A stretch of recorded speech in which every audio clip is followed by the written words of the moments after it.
Right breaking news చూస్తున్నాం మనం. మంచు మనోజ్ ఇంటికి మంచు విష్ణు కాసేపట్లో రానున్నారు. ఆయన దుబాయ్ నుంచి హైదరాబాద్ రానున్నారు. అయితే మంచు మనోజ్ ఇంటికి విష్ణు రానున్నారు. అయితే మరి ఎందుకు రానున్నారు అనేది ఇంకా తెలియాల్సి ఉంది. అంటే రాజీ కోసం రానున్నారా లేదంటే మళ్ళా ఏదైనా ఘర్షణకి పాల్పడే అవకాశాలు ఉన్నాయా అనేది తెలియాల్సి ఉంది. ఎందుకంటే గతంలో కూడా మనం చూసుకున్నట్లయితే మంచు విష్ణుకి మనోజ్కి కూడా పడదు అనే సందర్భాలు చాలా ఉన్నాయి. అయితే మరి దీని గురించి మరింత అప్డేట్ అందించడానికి మా ప్రతినిధి శ్రీపాల్ లైన్లో ఉన్నారు. వారిని అడిగి తెలుసుకుందాం. రైట్ శ్రీపాల్, చెప్పండి, అసలు మంచు విష్ణు ఎందుకు రానున్నారు? అంటే ఏదైనా రాజీ కోసం రానున్నారా లేదంటే ఘర్షణ కోసం మళ్ళీ తలపడే అవకాశాలు ఏమైనా కనిపిస్తున్నాయా?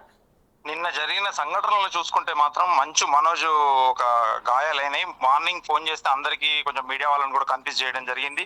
కాకపోతే అతను ఏమంటే ఒక 100కి డయల్ చేసి మాత్రం తను ఇట్లా మాకు ప్రాబ్లం అయిందని చెప్పేసి వినయ్ అనే వ్యక్తితో మేము గొడవపడ్డామని చెప్పేసి పోలీసులు కూడా కన్ఫర్మ్ చేశారు. తర్వాత ఇతను కూడా వెళ్ళి సాయంత్రం హాస్పిటల్లో జాయిన్ అయ్యాడు. తనకి కడుపులో ఒక గాయం జరిగింది, కాలుకి నొప్పి జరిగింది, మెడకు పట్టి కూడా వేసుకొని నిన్నైతే దృశ్యాలు కనిపించాయి.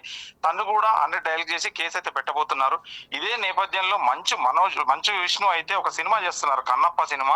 ఈ సినిమాకు భారీగా ఖర్చు పెడుతున్నారు, ఈ వాళ్ళ ఉమ్మడి కుటుంబ ఆస్తుల నుంచి అయితే తీసి అని చెప్పేసి ఒక వాదన అయితే జరుగుతుంది. అతను సీజీ కోసం గ్రాఫిక్స్ అయితే వర్క్ జరుగుతుంది. న్యూజిలాండ్, ఆస్ట్రేలియా అండ్ దుబాయ్ లో జరుగుతుంది. నిన్న ఉట్టిన దుబాయ్ నుండి మాత్రం ఈ రోజు మార్నింగ్ వచ్చేసి తన ఇంటి పక్కనే ఉన్న మొత్తం సీసీ ఫుటేజ్ కెమెరాని అయితే అందులో ఉన్న హార్డ్ డిస్క్ అయితే తీసుకెళ్లాడు మన విజయ్. ఎవరైతే ఇది ప్రాబ్లం జరిగిందో మన కాలేజీకి సంబంధించిన అది శ్రీ వెంకటేశ్వర యూనివర్సిటీకి సంబంధించిన వ్యక్తి మంచు మోహన్ బాబు గారి తరపున వ్యక్తి అయితే వచ్చి ఆర్డిస్ కి తీసుకొని వెళ్ళాడు. ఇంకా జల్పల్లిలో ఉంటున్న మంచు మనోజ్ ఇంటికి అయితే విష్ణు అయితే వచ్చాడు. మరి విష్ణు పార్ట్నర్ కూడా విజయ్ కూడా వచ్చాడు. విష్ణు ఈ రోజే హైదరాబాద్కి వచ్చినట్టు తెలుస్తుంది. ఇంకా మంచు మనోజ్ చుట్టూ కూడా వాళ్ళ విష్ణు మనుషులు కూడా కాపలా కాసారనేది అయితే ఒక మనకు ఇన్ఫర్మేషన్ అవుతుంది. రైట్ రాజ్పాల్, సాయిపాల్, మరి హార్డ్ డిస్క్ ఏమైనా అంటే విజయ్ దొంగలించారా లేదంటే మనోజ్ని తీసుకొని హార్డ్ డిస్క్ తీసుకొని వెళ్ళారా? ఇది వాళ్ళ పార్ట్నర్ ఏదైతే ఉందో వాళ్ళే హార్డ్ డిస్క్ తీసుకొని అయితే వెళ్ళిపోయారని చెప్పేసి తెలుస్తుంది.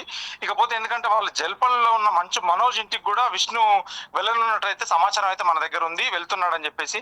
అది ఏ టైంకి వెళ్తాడు, కాకపోతే ఇతను హాస్పిటల్లో అయితే నిన్న నైట్ వరకు కూడా హాస్పిటల్లో ఉన్నాడు. మార్నింగ్ అయితే హాస్పిటల్ నుంచి డిశ్చార్జ్ అవుతున్నారని తెలిసింది. కాకపోతే డిశ్చార్జ్ అయ్యారా లేదా అనేది అయితే ఇంకా వివరాలు తెలియాల్సి ఉంది. Right, thank you Saipal. అయితే కాసేపట్లో మంచు మనోజ్ ఇంటికి, జల్పల్లో ఉన్నటువంటి మంచు మనోజ్ ఇంటికి వెళ్ళబోతున్నారు. అయితే అక్కడ మరి ఏం జరగబోతుంది, ఘర్షణ ఏదైనా జరగబోయే అవకాశాలు ఏమైనా ఉన్నాయా లేదంటే రాజీ కోసం వెళ్తున్నారు అనేది ఇంకా తెలియాల్సి ఉంది. అయితే ఇప్పటికీ హార్డ్ డిస్క్ అనేది కూడా తీసుకొని వెళ్ళారు విజయ్. విష్ణు పార్ట్నర్ ఎవరైతే ఉన్నారో విజయ్ ఇప్పటికే హార్డ్ డిస్క్ తీసుకుని వెళ్ళారు. మరి అది దొంగతనంగా తీసుకొని వెళ్ళారా లేదంటే మనోజ్ని అడిగే తీసుకొని వెళ్ళారా అనేది ఇంకా తెలియాల్సి ఉంది. సో మనోజ్ మరి కేసు పెట్టబోతున్నారా లేదంటే విష్ణుతో మాట్లాడిన తర్వాత రాజీకి వచ్చేసి కేసు పెట్టట్లేదా అనేది కూడా ఇంకా తెలియాల్సి ఉంది. మరిన్ని అప్డేట్స్ కొనసాగుతూనే ఉంటాయి. చూస్తూనే ఉండండి బిగ్ టీవీ.